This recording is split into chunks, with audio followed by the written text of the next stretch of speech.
We're continuing with our excerpts from Kara's call this week. This is the book 1999, and we have a downloadable audio as well as our thumb drive.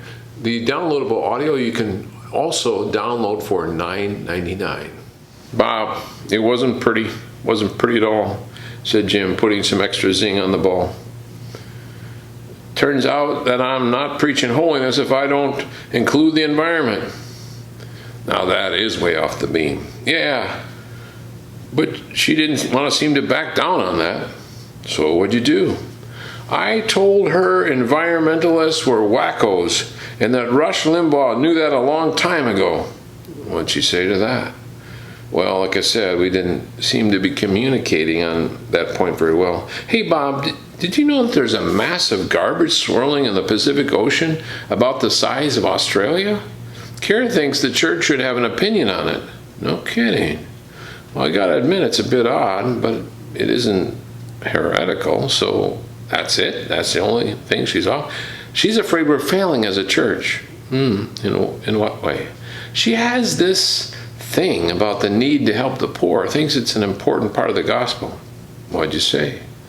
I told her I was helping the poor. I was doing it by going to work every morning, and this was also helping to feed the hungry, given that we are now having to get food in our house. I'm guessing she wasn't impressed. Besides the sort of edgy ideas in poverty, you say she still believes the message, right?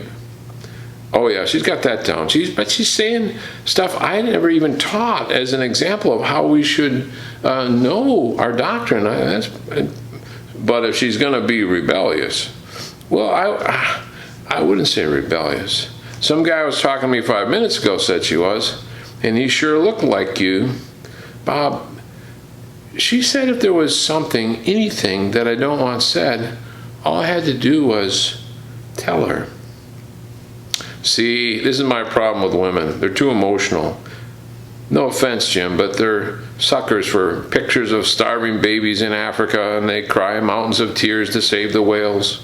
Still, if you keep Kara on a short leash, you could cut the damage she does to a minimum. Are you going to give her a list of subjects to stay away from? There was an uncanny silence as Bob stood at the door waiting for Jim to answer what was an easy question. Concerned, Bob pressed the point. Jim? I told her to follow God's leading, and if there were issues, we'd settle them between us. You know, Jim, they say this is how all these preachers start going liberal. They make allowances for their children. Hope that's not happening to you.